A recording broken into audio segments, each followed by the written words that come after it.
Malam itu, udara di terminal Wonogiri terasa pengap, seperti ada sesuatu yang menggantung di langit, berat dan menekan. Raka menurunkan tas ransalnya, menyeka keringat, dan menatap papan kayu tua bertuliskan arah menuju beberapa desa di selatan. Tapi yang ia cari tak ada. Desa Mayit, begitu nama yang disebut dalam surat undangan dari seorang kepala desa yang mengizinkannya melakukan penelitian tentang ritual kematian kuno di daerah itu. Tapi anehnya, nama desa itu tak pernah muncul di peta manapun. Ia sudah menelusuri peta kertas, bahkan peta pemerintah daerah, tapi nihil. Namun rasa penasarannya lebih besar dari rasa takutnya. Ia adalah mahasiswa antropologi yang sedang menyusun skripsi tentang kepercayaan masyarakat Jawa terhadap arwah dan kehidupan setelah mati. Dan undangan dari kepala desa bernama Wiryo itu seperti pintu menuju temuan besar. Sopir kol tua yang akhirnya setuju mengantarnya ke sana hanya menatapnya aneh waktu Raka menyebut nama desa itu. "Nak, kamu yakin mau ke sana? Orang-orang sini nggak banyak yang berani nyebut nama itu malam-malam." Raka tersenyum kecil, mengira sopir itu hanya mencoba menakut-nakutinya. Tapi saat mobil mulai bergerak, sopir itu tak bersuara sama sekali sepanjang jalan. Hanya suara mesin tua dan jangkrik malam yang terdengar. Semakin jauh mereka melaju, semakin jarang rumah terlihat. Lampu jalan pun lenyap, digantikan kabut tipis yang menyelimuti jalan tanah berbatu. Udara berubah dingin dan lembab. Aroma tanah basah bercampur bau dupa samar terbawa angin. Sesekali, di kejauhan, Raka melihat cahaya kecil bergerak di antara pepohonan, seperti obor, atau mungkin lentera. Setelah lebih dari 2 jam menempuh jalan sepi itu, mobil berhenti di depan gapura kayu besar. Catnya terkelupas, dan ukirannya sudah nyaris hilang. Di atasnya tergantung papan kayu dengan tulisan yang nyaris pudar, tapi Raka masih bisa membacanya. "Selamat datang di Desa Mayit." Hatinya bergetar aneh membaca nama itu secara langsung. Sopir menelan ludah, menoleh pelan ke arahnya, lalu berkata dengan nada rendah, "Saya nggak masuk, Nak. Dari sini kamu jalan sendiri aja. Saya tunggu sampai subuh. Tapi kalau belum balik, maaf, saya pulang." Raka ingin bertanya kenapa, tapi wajah sopir itu tampak benar-benar ketakutan. Ia hanya mengangguk dan turun dengan membawa ranselnya. Begitu kakinya menjejak tanah desa itu, hawa dingin seperti menyambutnya. Angin berhenti, tak ada suara serangga, hanya keheningan total yang membuat bulu kuduknya berdiri. Ia menyalakan senter kecil dan mulai melangkah perlahan melewati gapura. Jalan tanah di depannya sempit, diapit rumah-rumah panggung tua dari kayu jati. Beberapa jendela terbuka sedikit, tapi tidak ada yang menyalakan lampu. Bayangan pohon randu di kejauhan terlihat seperti sosok tinggi berdiri diam menatapnya. Sekitar 200 meter dari gapura, ia melihat sesosok wanita tua berdiri di depan rumah sambil memegang kendi tanah liat. Wajahnya keriput, rambutnya digelung, dan matanya menatap Raka tanpa ekspresi. Raka menyenyum sopan. "Malam, Bu. Saya Raka. Mau ketemu Pak Wiryo, kepala desa." Perempuan itu diam. Lalu perlahan, ia menunjuk ke arah jalan di kanan, ke sebuah rumah besar yang terletak agak jauh dari pemukiman. Raka mengangguk dan mengucapkan terima kasih. Tapi saat ia menoleh lagi, perempuan itu sudah tak ada. Hanya kendi tanah liat yang tadi ia pegang kini tergeletak di tanah, retak di bagian mulutnya. Langkah Raka makin cepat. Ia tiba di depan rumah besar berhalaman luas.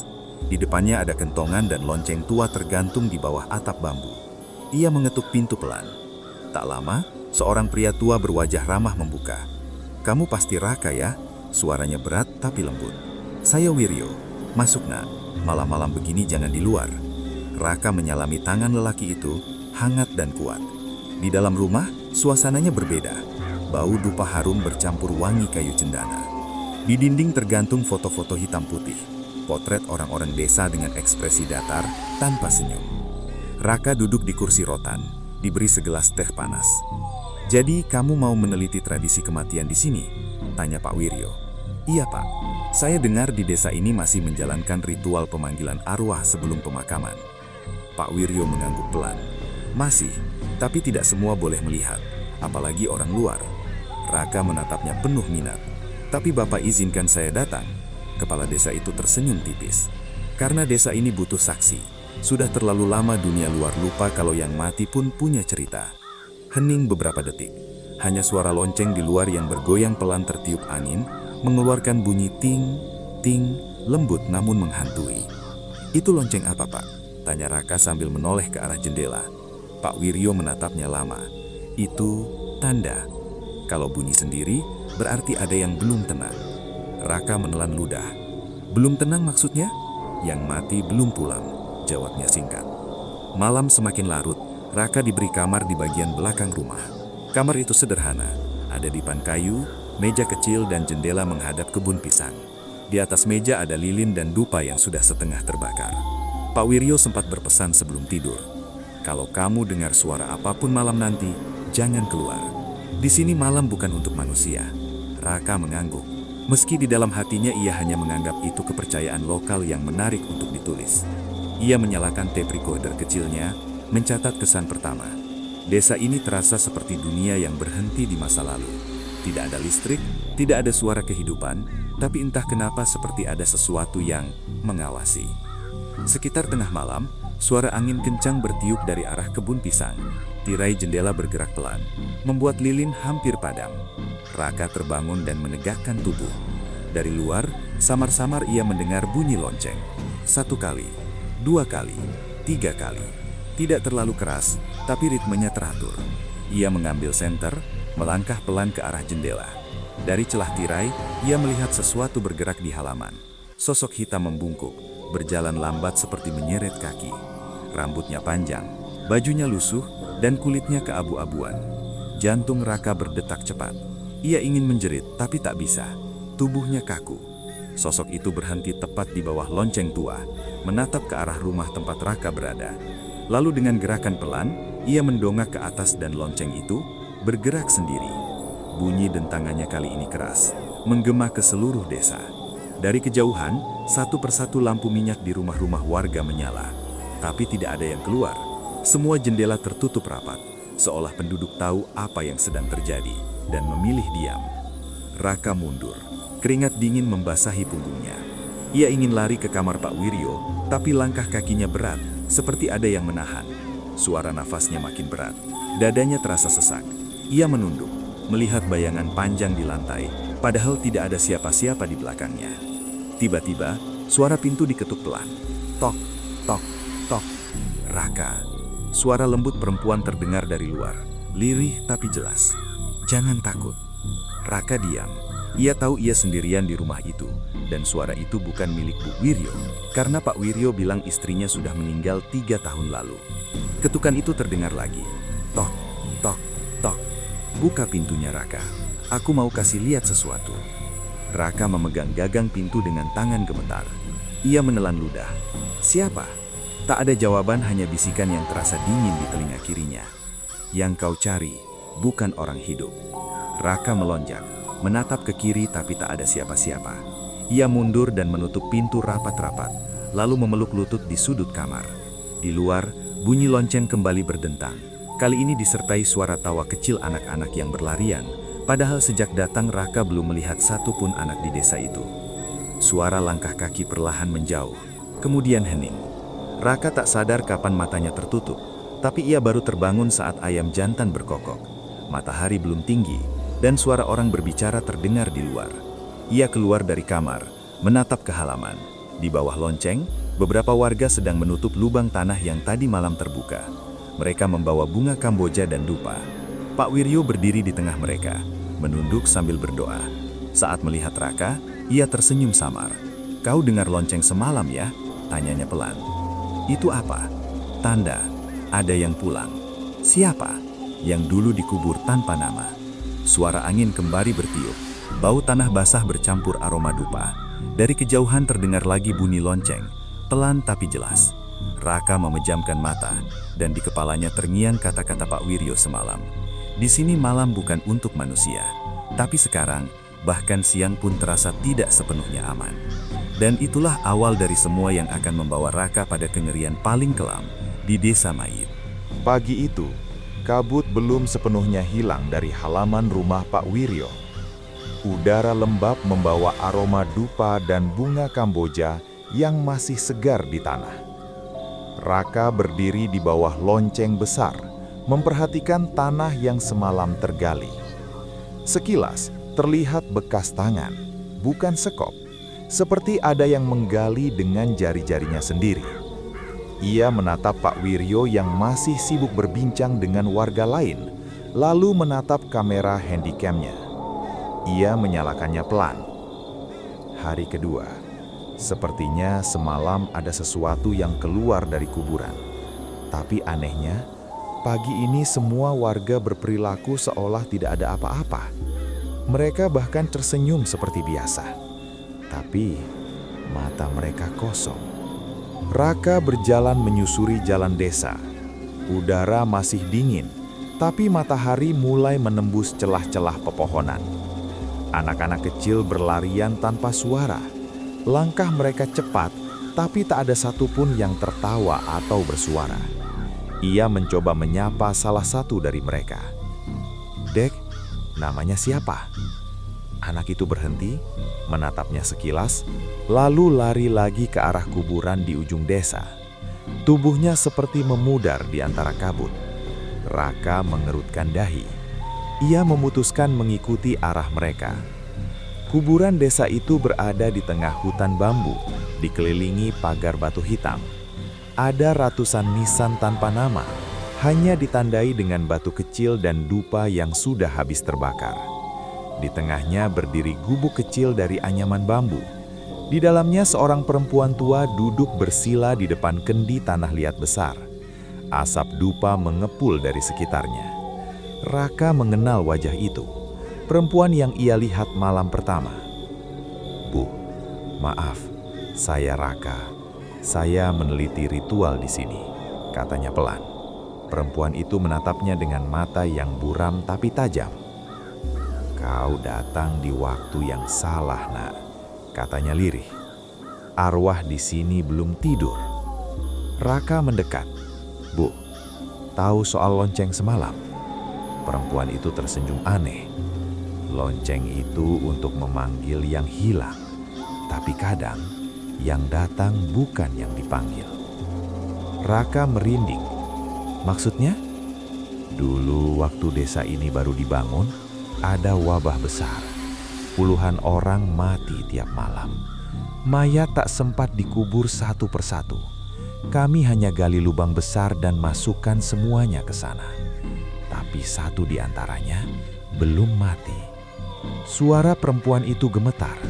Sejak malam itu, setiap kali lonceng berdentang, yang dulu dikubur hidup-hidup akan datang menjemput teman barunya. Raka tercekat. Jadi desa ini dibangun di atas liang kubur. Dan sejak itu kami tidak boleh pergi karena kami bagian dari mereka. Angin berembus kencang, meniup daun-daun bambu hingga bergesekan menimbulkan suara seperti bisikan orang banyak. Dari arah hutan, suara langkah kaki pelan terdengar. Raka menoleh tapi tak ada siapa-siapa. Hanya kabut yang semakin pekat dan aroma tanah basah yang makin kuat. Perempuan tua itu, yang ternyata bernama Bu Sarmi, berdiri dengan tubuh gemetar. "Pergi sebelum malam. Kalau kau masih di sini saat lonceng berbunyi lagi, mereka akan menganggapmu bagian dari desa." Tapi rasa penasaran Raka terlalu besar. Ia pulang ke rumah Pak Wiryo dan mulai membaca beberapa catatan yang ia temukan di lemari tua ruang tamu. Lembar-lembar kertas kuning itu berisi nama-nama warga desa, dan di bagian bawah tertulis tahun kematiannya. Tapi yang membuat darahnya berdesir adalah nama Wiryo juga ada di daftar itu. Meninggal tahun 1965. Ia menatap tulisan itu lama, lalu menatap ke arah pintu kamar Pak Wiryo. Saat malam tiba, suara jangkrik lenyap, angin berhenti. Lilin-lilin di dalam rumah padam satu persatu seolah ditiup tangan tak kasat mata. Raka memegang senter, langkahnya pelan menuju ruang tamu. Ia mendengar suara Pak Wiryo berbicara dengan seseorang. Tapi saat ia mendekat, suaranya hanya satu, seperti orang bicara sendiri. Sudah datang anak itu. Mungkin dia bisa gantikan yang hilang. Raka menahan nafas. Ia mengintip dari celah pintu. Pak Wiryo duduk di kursi rotan, menatap foto-foto di dinding. Bibirnya bergetar seperti berdoa. Di hadapannya, di kursi kosong, ada cangkir teh yang mengeluarkan asap, seperti sedang diminum oleh seseorang yang tak terlihat. Raka menutup mulut, mundur pelan, tapi lantai kayu berderik. Suara itu membuat Pak Wiryo berhenti bicara dan menoleh ke arah pintu. "Raka, kamu belum tidur?" Suaranya datar tapi dingin. Raka berusaha tersenyum, Pak Wiryo. "Saya haus, Pak. Mau ambil air." Pak Wiryo mengangguk tapi matanya tak berkedip. "Jangan keluar malam-malam, Nak. Ada yang belum pulang." Raka kembali ke kamarnya, tapi hatinya gelisah. Ia menyalakan handycam dan merekam dirinya sendiri. Mungkin saya salah lihat, tapi saya yakin Pak Wiryo bicara dengan sesuatu. Dan catatan kematian itu mungkin benar. Ia berhenti sebentar, mendengar sesuatu di luar. Suara langkah kaki, berat, pelan, dan menyeret, seperti kaki orang tua. Tapi suara itu bukan satu, banyak, datang dari segala arah. Ia mendekat ke jendela, menyingkap tirai sedikit. Dari jauhan, di jalan tanah yang menuju balai desa, bebelasan sosok berjalan beriringan. Tubuhnya membungkuk, sebagian tanpa alas kaki, wajahnya samar diselimuti kabut. Mereka membawa obor dan bunga kamboja. Di depan mereka, lonceng besar bergoyang sendiri, berdentang pelan. Ding, ding, ding. Raka menahan nafas. Sosok-sosok itu berhenti di depan balai desa. Salah satu dari mereka, yang tampak lebih tinggi dan mengenakan baju putih lusuh, menatap ke arah rumah Pak Wiryo. Tatapan itu tajam meski dari jauh. Raka yakin sosok itu sadar ia sedang diawasi. Lalu perlahan, mereka semua membungkuk ke tanah, seolah memberi hormat pada sesuatu di dalam rumah. Dan kemudian, seperti kabut, mereka lenyap begitu saja. Pagi berikutnya, Raka mendapati tanah di depan rumah berlubang kecil, seperti bekas tangan yang mencakar dari bawah. Ia mulai kehilangan logika, tapi masih menolak percaya hal-hal gaib. Ia mendatangi Bu Sarmi lagi, tapi gubuk bambu itu sudah kosong. Hanya kendi tanah liat yang pecah di lantai, dan di dalamnya ada kain kafan basah bercampur tanah. Saat ia berdiri di luar, tiba-tiba seorang gadis muda muncul dari balik pepohonan. Wajahnya pucat, matanya besar tapi teduh. "Kamu Raka ya?" Suaranya lembut. "Aku Siti." Raka mengangguk pelan. "Kamu tinggal di sini juga?" Gadis itu tersenyum samar. "Dulu sih, tapi sekarang cuma bantu orang pulang." Raka bingung. "Maksudnya?" Siti menatap ke arah kuburan. "Yang mati di sini gak bisa tenang kalau gak dijemput." Raka merasa jantungnya berdegup keras. "Kamu arwah ya?" Siti menunduk. "Dulu sih, aku dikubur hidup-hidup. Sekarang tugasku memastikan tak ada yang pergi sebelum waktunya." Seketika udara di sekitar berubah dingin. Raka melangkah mundur, tapi kaki Siti tidak meninggalkan jejak di tanah. Ia tersenyum sayu. "Kalau kamu mau selamat, jangan percaya pada mereka yang mengaku hidup." Lalu sosoknya perlahan memudar, tertelan kabut. Raka lari kembali ke rumah, tapi di sana tak ada lagi Pak Wiryo. Rumahnya kosong, semua pintu terbuka, dan bau dupa memenuhi ruangan. Di meja ruang tamu, catatan kematian itu kini terbuka di halaman terakhir. Nama baru tertulis dengan tinta merah. Raka, 1987. Tangannya gemetar. Ia berlari keluar menuju gapura desa. Tapi jalan yang tadi ia lewati, kini hanya hutan lebat. Tak ada jejak kendaraan, tak ada jalan keluar. Ia berteriak memanggil, tapi hanya gema suaranya sendiri yang menjawab. Lalu dari kejauhan, lonceng itu berdentang lagi, pelan tapi pasti. Saat Raka menoleh, ia melihat semua warga berdiri diam di antara pepohonan.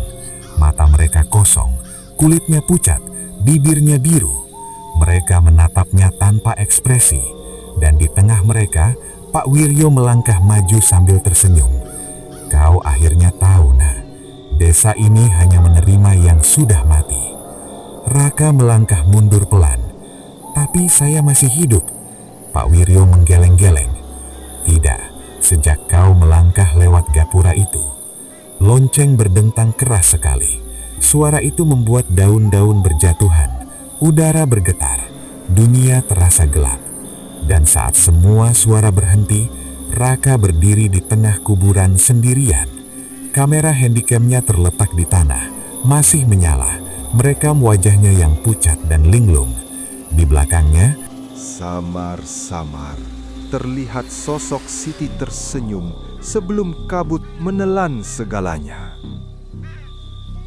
Beberapa minggu kemudian, sekelompok petugas dari kota menemukan handicam rusak di pinggir hutan selatan Wonogiri. Dalam rekaman terakhir, hanya terdengar suara napas berat dan bunyi lonceng. Tak ada tanda-tanda kehidupan di sekitar. Tapi malam itu, warga desa terdekat mengaku mendengar lonceng berdentang 3 kali dari arah yang sama. "Desa mayit," bisik salah satu warga. "Berarti sudah ada yang pulang." Pagi yang seharusnya membawa cahaya di desa mayit terasa sama kelamnya dengan malam. Matahari seolah enggan menembus kabut yang menggantung di atas pepohonan. Raka berjalan tanpa arah. Napasnya berat dan setiap langkah kakinya seperti meninggalkan jejak dingin di tanah lembab. Ia masih belum bisa menerima apa yang baru saja terjadi. Suara Pak Wiryo, wajah Siti, daftar nama kematian itu, semuanya berputar di kepalanya seperti mimpi buruk yang tak berhenti. "Tidak mungkin. Aku masih hidup," gumamnya pelan sambil menatap tangannya. Tapi kulitnya mulai tampak pucat dan ujung jarinya kebiruan. Ia mencubit lengannya sendiri, tapi tak ada rasa sakit. Darahnya seolah berhenti mengalir. Ia menatap sekeliling. Desa itu kini terasa asing. Rumah-rumah yang semula berdiri kokoh kini tampak lapuk, penuh lumut, seperti sudah lama ditinggalkan. Jalan tanah yang kemarin ia lewati kini tertutup dedaunan kering. Ia memanggil, "Pak Wiryo, Bu Sarmi, ada orang?" Tapi yang menjawab hanya gema suaranya sendiri. Dari kejauhan terdengar lonceng berdentang 1 kali, lalu hening. Raka memejamkan mata, mencoba mengatur nafas, tapi tubuhnya terasa ringan, seperti melayang. Ia berjalan menuju balai desa, tempat lonceng itu tergantung. Balai itu kini kosong, lantai kayunya lapuk, cat temboknya terkelupas, dan di tengah ruangan ada meja panjang yang ditutupi kain putih berdebu. Di atas meja itu tergeletak buku catatan besar. Raka membukanya pelan. Di dalamnya tertulis ratusan nama dengan tanggal kematian. Di halaman terakhir, di bawah namanya sendiri, ada tulisan baru. Tugas, penjaga lonceng. Raka mengernyit. Apa maksudnya? Ia mendengar suara langkah pelan dari arah pintu. Saat menoleh, ia melihat Siti berdiri di sana, mengenakan kebaya putih yang lusuh. Wajahnya tenang, tapi matanya menyimpan duka yang dalam. "Kau sudah tahu sekarang," katanya lembut. "Tidak semua yang mati bisa pergi. Beberapa harus tinggal, menjaga keseimbangan." Raka menatapnya dengan mata merah. "Kenapa aku? Aku bahkan gak tahu apa salahku." Siti mendekat, suaranya lirih. "Karena kau datang membawa cahaya, dan desa ini takut pada cahaya. Lonceng itu butuh penjaga baru. Yang lama sudah hilang, sekarang giliranmu." Raka mundur, menolak percaya. "Aku cuma mau pulang, aku mau keluar dari tempat ini." Siti tersenyum sayu. "Tidak ada jalan keluar. Desa ini tak terletak di dunia yang sama lagi. Setelah lonceng memanggilmu, kau bagian dari sini." Raka menatap pintu, lalu berlari keluar. Tapi setiap langkah yang ia ambil selalu kembali ke tempat yang sama. Ia berlari ke arah gapura, tapi setiap kali sampai, jalan di luar berubah jadi hutan lebat. Ia berlari ke arah kuburan, tapi yang ia temukan hanya tanah lembek dan lubang yang baru tertutup. Suara lonceng mengikuti langkahnya, kadang dekat, kadang jauh. Ting, ting, ting, seperti napas yang tak habis. Di tengah hutan bambu, ia melihat cahaya kecil. Harapannya bangkit sejenak. Ia berjalan mendekat, tapi yang ia temukan bukan jalan keluar, melainkan sesajen segar, bunga melati, kemenyan, dan sepotong kain putih yang masih hangat. Di atas kain itu, tergeletak foto dirinya sendiri, dengan dupa yang masih menyala di sampingnya. Ia membeku. Siapa yang menaruh ini? Suara dari balik pohon menjawab, "Aku." Raka menoleh cepat. Bu Sarmi berdiri di sana. Wajahnya pucat seperti mayat, tapi matanya masih menyala dengan api kecil. "Kau menolak takdir, Mona, tapi takdir tidak butuh izin." Raka gemetar. "Aku bukan bagian dari kalian." Bu Sarmi tersenyum. "Dulu aku juga bilang begitu, tapi lihat aku sekarang." Ia melangkah pelan, dan tanah di bawah kakinya tak bergerak, seperti ia hanya bayangan. Desa ini bukan tempat orang hidup atau mati. Ini tempat mereka yang tersesat di antara keduanya. Dan setiap beberapa tahun, ada yang harus menggantikan penjaga lonceng, agar arwah di bawah tanah tak keluar semua. Raka mundur, tapi tiba-tiba dari segala arah muncul sosok-sosok warga. Wajah mereka pucat, mata hitam pekat, tubuhnya membungkuk. Mereka berjalan pelan, mengelilinginya. Siti berdiri di tengah mereka, menatap Raka dengan tatapan penuh belas kasihan. "Maafkan kami," katanya pelan. "Tapi kalau tak ada penjaga, lonceng itu akan berhenti. Dan kalau berhenti, arwah yang dikubur hidup-hidup akan bangun lagi." Raka memejamkan mata, mencoba menolak kenyataan. Tapi suara lonceng berdentang keras sekali kali ini, membuat tanah bergetar. Dari bawah, udara dingin menyeruak, membawa bau busuk yang menusuk hidung. Tanah-tanah di kuburan mulai terangkat, seperti ada yang menggali dari dalam. Suara rintihan menggema di antara pepohonan. "Lakukan, Raka!" teriak Siti. "Kalau kau tak mau mereka keluar, kau harus jadi bagian dari kami." Raka menatap lonceng besar itu. Di dasar lonceng, kini muncul cahaya merah menyala. Suara-suara dari bawah tanah semakin keras.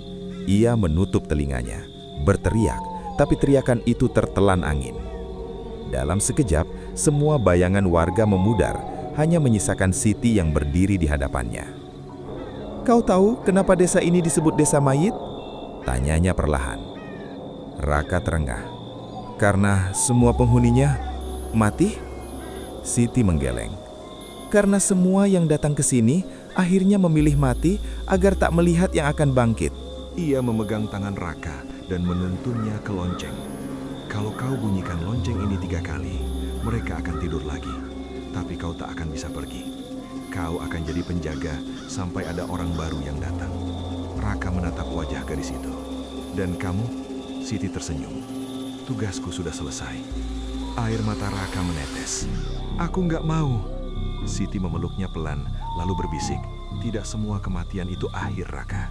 Kadang itu satu-satunya cara untuk menjaga yang lain tetap hidup." Suara dari tanah makin keras. Tangan-tangan hitam muncul dari bawah, mencakar udara. Raka menatap langit yang berubah merah, lalu menatap lonceng besar di depannya. Dengan tangan gemetar, ia menarik tali lonceng itu. Sekali, ting! Suara itu menggema jauh ke seluruh desa. 2 kali, ting! Suara rintihan berhenti sejenak, lalu terdengar jeritan panjang dari bawah tanah. 3 kali, ting! Semua suara lenyap. Angin berhenti. Dunia membeku. Dan saat Raka membuka matanya, ia berdiri sendirian di depan lonceng. Kabut menelan seluruh desa, meninggalkan hanya suara nafasnya sendiri. Beberapa saat kemudian, Siti mendekat. Tapi kini wajahnya berubah. Lebih cerah, damai. Ia tersenyum lembut. "Terima kasih, Raka. Sekarang mereka bisa tidur." Raka menatapnya. "Dan aku?" Siti menatapnya lama, lalu berkata, "Kau akan tetap di sini, menjaga sampai waktu berhenti." Tubuhnya perlahan memudar, meninggalkan hanya bau melati dan angin dingin yang berhembus pelan. Hari berganti, bulan berlalu. Tak ada yang datang ke desa mayit lagi. Tapi kadang, di malam Jumat Kliwon, dari arah selatan hutan, warga desa terdekat mendengar suara lonceng berdentang 3 kali. Beberapa orang mengaku melihat sosok laki-laki muda berdiri di bawahnya, mengenakan pakaian lusuh dan membawa dupa di tangannya. Wajahnya tenang, tapi matanya sayu, seperti sedang menunggu seseorang. Dan jika ada yang berani mendekat ke gapura tua itu, mereka akan melihat tulisan pudar yang dulu hampir hilang, kini jelas terbaca dalam warna merah tua, seolah baru dicat. "Selamat datang di Desa Mayit, tempat di mana yang mati masih menjaga yang hidup." Suara lonceng terakhir berdentang lagi, lembut tapi menggema jauh. Ting, ting, ting. Dan dalam gema itu, terdengar suara lirih Raka dari kejauhan, nyaris seperti bisikan. "Kalau kau mendengar lonceng ini, jangan datang, karena aku masih di sini menjaga kalian." Kabut menutup semuanya. Gelap, hening. Desa Mayit mungkin tak ada di peta, tapi siapapun yang mendengar dentang lonceng dari arah selatan Wonogiri, pastikan kau tak menoleh, karena bisa jadi Raka sedang memanggilmu untuk menggantikan tempatnya.